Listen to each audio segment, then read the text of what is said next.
Jadi ada tingkatan-tingkatan orang yang investor properti. Jadi yang pertama adalah tingkatan orang tua kita zaman dulu, yaitu mereka saya sebut tingkatannya playgroup. Kenapa disebut playgroup? Karena mereka kalau mau beli tanah yang nilainya 10 juta gitu, mereka nabung dulu kan, ngumpulin dulu duit dulu sampai 10 juta, setelah itu baru dibelikan tanah 10 juta. Oke, dapatlah satu kapling. Terus nanti ngumpulin lagi, kekumpul 25 juta. Ya, dibelikan lagi tanah yang senilai 25 juta. Terus ngumpulin lagi, terkumpul 50 juta, belikan lagi 50 juta. Itu mereka sudah investor juga, tapi masih tingkatannya playgroup karena masih membeli sebatas kemampuan mereka. Mereka punya uang segitu ya dibelikan segitu. Kemudian di zaman sekarang mulai orang-orang tingkatannya SD. SD ini maksudnya gimana? Jadi SD ini ada rumah yang mau dibeli. Rumah ini dijual dengan harga 500 juta misalnya. Kemudian orang yang mau beli ini saking ngebetnya sama properti tersebut, senang karena ini ada propertinya yang pertama dibeli. Jadi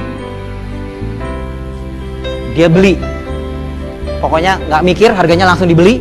Kemudian dia mulai pakai uang orang lain sebagian karena uangnya nggak cukup, sehingga dia masukkan ke bank. Bank ternyata menilai properti tersebut hanya 400 juta. Berapa artinya uang yang harus dia keluarkan? 100 juta? Tunggu dulu. Apakah bank akan mengeluarkan 400 juta? Tidak. Bank akan mengeluarkan 80%-nya, yaitu sekitar 320. Berarti pinjamannya adalah 320 juta. Dia pinjam uang sama bank 320 juta. Berarti kekurangannya berapa? 320? 180? 180? Lebih. Ada biaya-biaya kan? Biaya-biaya yang dia harus keluarkan juga. Biaya-biaya ini berapa persen kurang lebih? Anggaplah supaya gampang hitungnya nih. Kalau kenyataan di lapangan sekitar 6-7%. Anggaplah 10% deh supaya gampang hitungnya. 10% dari harga ini 50 juta. 50 juta.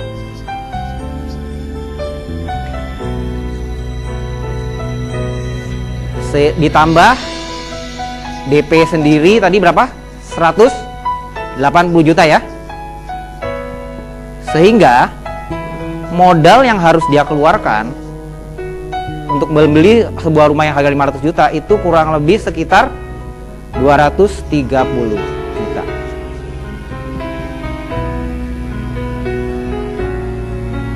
Ini yang saya sebut tingkatan SD. Kenapa demikian terjadi? Karena ini yang saya selalu bilang, dia belinya pakai emosi. Karena itu rumah pertama dan alasan segala macam alasan, dia belinya pakai emosi sehingga dia kemahalan. Makanya saya selalu di buku juga saya menyarankan Anda untuk beli properti tidak boleh pakai emosi. Begitu Anda beli pakai emosi, pasti kemahalan. Bukan cuma properti aja, beli apapun juga kalau pakai emosi udah seneng gitu, pasti kemahalan, ya. Setelah tingkatan SD, ada tingkatan apa? SMP ya. Tingkatan SMP. Misalnya sekarang orang ini mau beli rumah yang nilainya kurang lebih sama lah, kita anggap 500 juta juga. Karena dia belinya sudah tidak pakai emosi, sehingga bank menilai propertinya tersebut 500 juta juga. Oke. Tapi pinjamannya kan cuma 80%. Cuman 320 juta. Sehingga masih ada, oh ya, 400 juta. 400 juta. Berarti Anda nggak ngantuk ya? 400 juta berarti ada kekurangan modal sendiri DP 100 juta plus biaya-biaya 10% kurang lebih 50 juta. Betul? Sehingga dia ada keluar modal 150 juta. Lebih pintar daripada yang tingkatan TK. Ya. Kenapa? Karena dia sudah tidak pakai emosi. Kemudian tingkatan selanjutnya adalah yang tingkatan SMA. Yang SMA ini sudah ditambah dia ilmu tentang properti.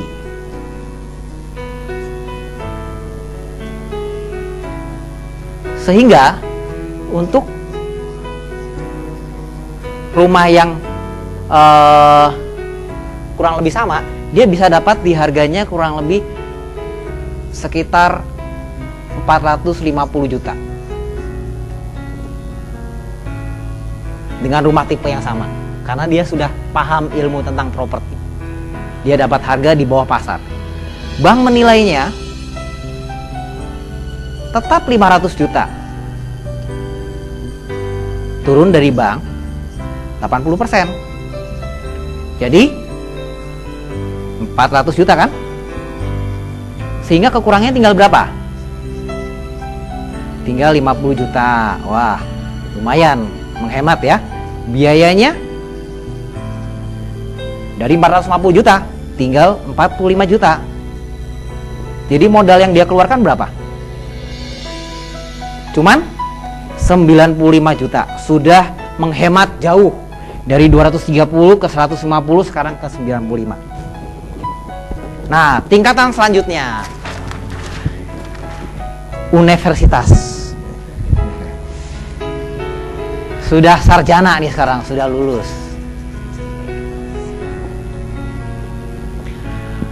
Dia sudah mengerti ilmu tentang properti. Kemudian ditambah lagi ilmu tentang bank. Kemudian ditambah lagi ilmu tentang bernegosiasi.